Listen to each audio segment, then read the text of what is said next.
So then is there a way to get into the operating system and begin to rewrite a program, to begin to write a code and rehearse a new way of being and begin to install new neurological hardware? And with practice and repetition, that hardware becomes a software program, and all of a sudden we start seeing very significant biological changes.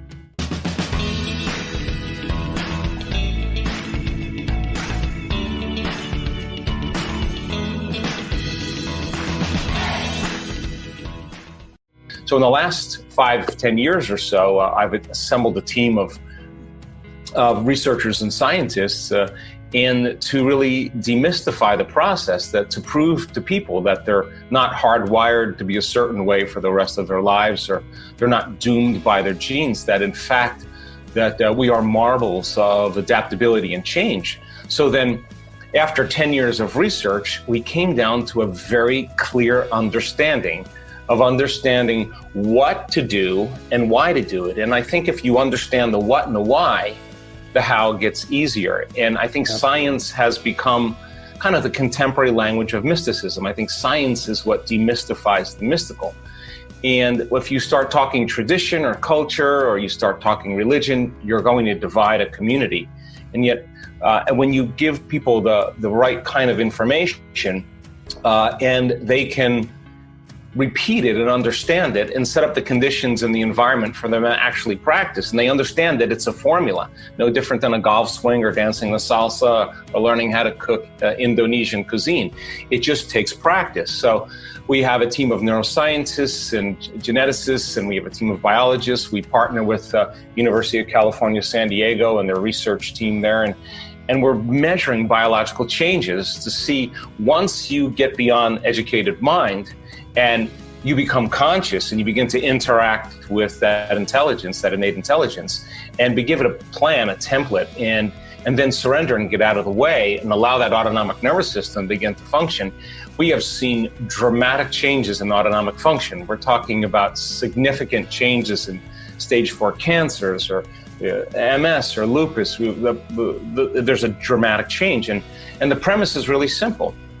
And that is, your personality creates your personal reality. That's it. Yeah. And your personality is made up of how you think, how you act, and how you feel. So the present personality who's listening to this show has created the present personal reality called their life. Well, it makes sense. If you want to create a new life, you want to create a new personal reality, that means you got to change your personality. And I think most people try to create a new personal reality without changing who they are. Exactly. And so then what is the formula to become conscious of your unconscious thoughts? To notice how you act, how you speak, how you behave, to pay attention to how you're feeling.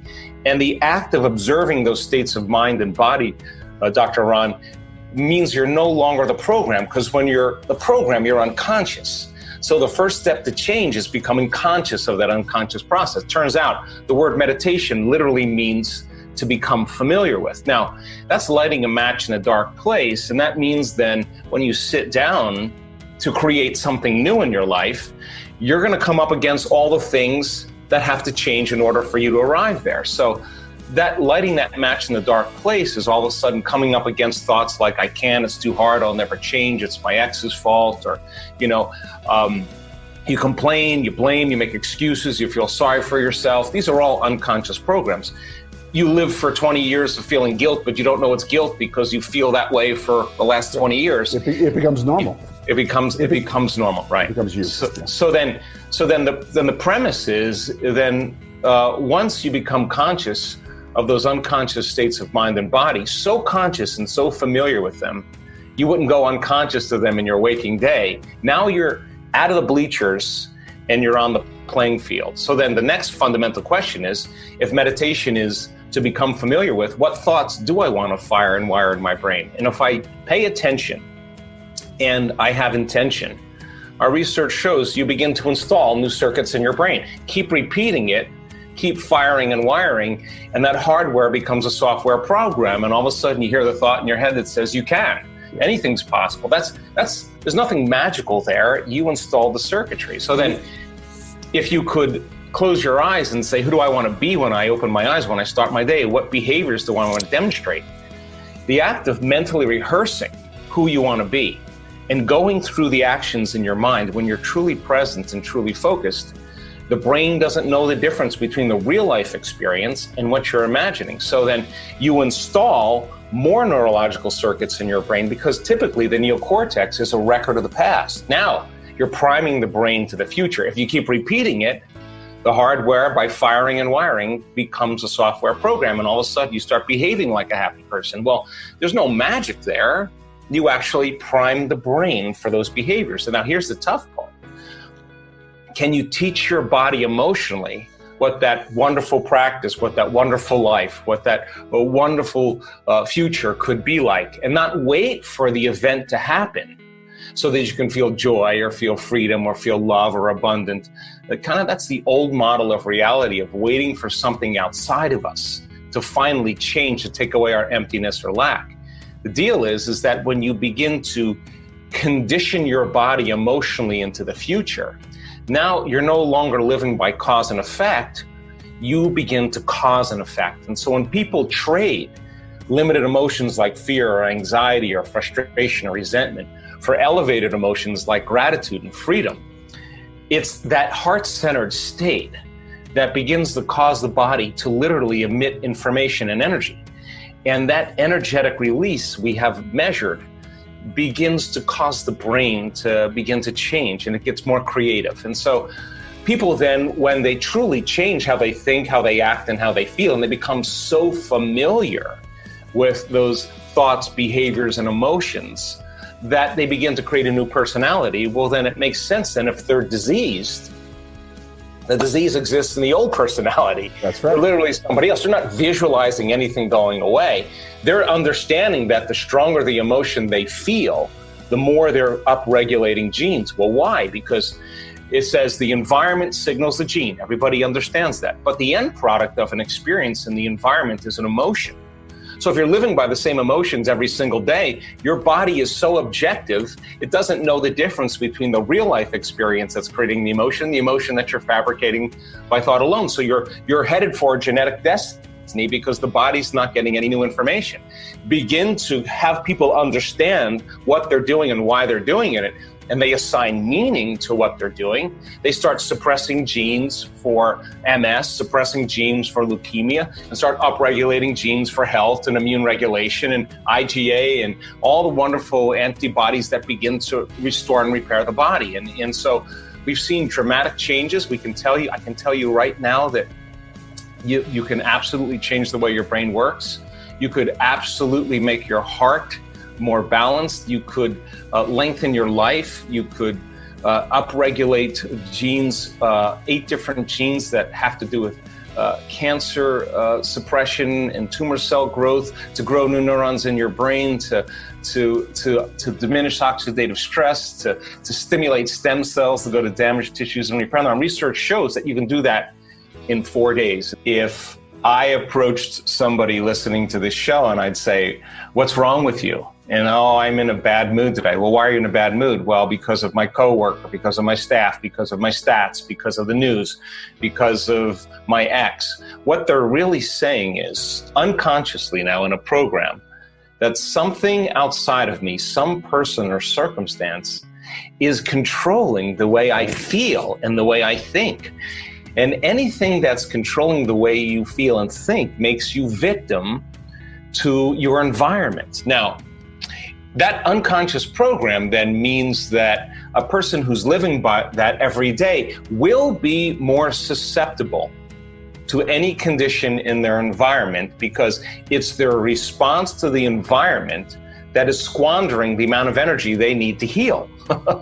So then in order for them to heal, then they have to turn the battleship around and say, well, wait a second.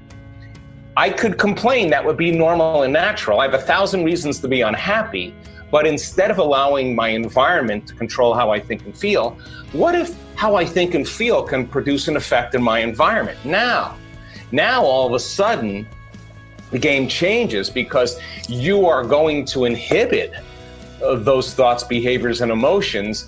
And in the moment where, whether it's justified or valid or not, for you to be angry, frustrated, fearful, sad, pain, whatever, to no longer allow your environment to control it, and you begin to self-regulate, and that's adaptability. And we teach people that you could actually develop this skill. And when you do it properly and you get back into that kind of heart and brain coherence, you save yourself from going unconscious for the remainder of the day and running some type of program. So it feels unnatural in the beginning, because basically the hardest part about change is not making the same choice as you did before. And the moment you decide to make a different choice, buckle up, because it's going to feel uncomfortable. It's going to feel unfamiliar. You are going to leave known territory and you're stepping into the unknown. Now, most people, their habituations and their conditioning of remembering something from the past, and that memory is just thoughts of different people and circumstances, of different things at certain times and places, tattooed in the recesses of their gray matter. So the moment they think of the problems, they're thinking in the past. But every one of those past experiences has an emotion associated with it. So they start off in the morning thinking about their problems, and the moment they feel unhappy, now their body's in the past, because thoughts are the language of the brain and feelings are the language of the body. And it's that feeling then that drives their thoughts, that produces more of the feeling, and their state of being is literally in the past. So the moment you decide to make a different choice, you're stepping out of known territory, because that conditioning process is conditioning the body to subconsciously become the mind of that emotion. And now the body's literally in the past. So when you step out into the unknown, and now game is on, because you're going to hear the voices and you're going to hear the chatter and you're going to hear the sub-vocalizations for one reason, because the body emotionally is trying to convince you to think consistent with that emotion. So you make the same choice, you demonstrate the same behavior, you create the same experience to reaffirm that same emotion. Then people say, well, this feels right. No, that feels familiar. Yeah. So going from the old self to the new self, there is a neurological, biological, chemical, hormonal, genetic death of the old self. And crossing that river of change from the old self to the new self is what we admire about great people, whether it's Michael Jordan or William Wallace or Mahatma Gandhi or D.D. Palmer. I mean, they just took a chance in possibility. Some people would rather cling to suffering and to unhappiness than to take a chance in the unknown. We are continuing with our daily practice of completing the inspiring quotes. In the previous video we were looking for 2 words of Joe Dispenza's quote.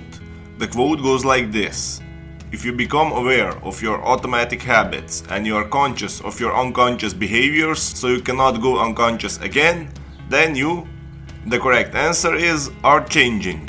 So, if you become aware of your automatic habits and you are conscious of your unconscious behaviors so you cannot go unconscious again, then you are changing. Congratulations to everyone with the correct answer. This one wasn't so easy, but since I know you love Joe Dispenza, today's quote is also from Joe Dispenza. We are looking for 2 words, so the quote goes like this: if you want a new outcome, you will have to break the habit of... Write your answers in the comments below the video and tell me if you love this video and our way of ending the videos. If you like this video, give your thumbs up and share it with your friends. Even if you're not sure what the correct answer is, try and guess. The first one with the correct answer is the winner. So don't forget to subscribe and hit the bell button, and don't miss any of new videos and new challenges. If you found this video helpful, share it with your friends. Help me make it more popular.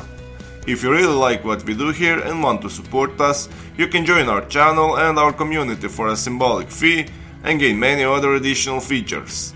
You can do that by clicking the join button next to the subscribe button, or you can click on the link in the description of this video. Stay good and have a great day!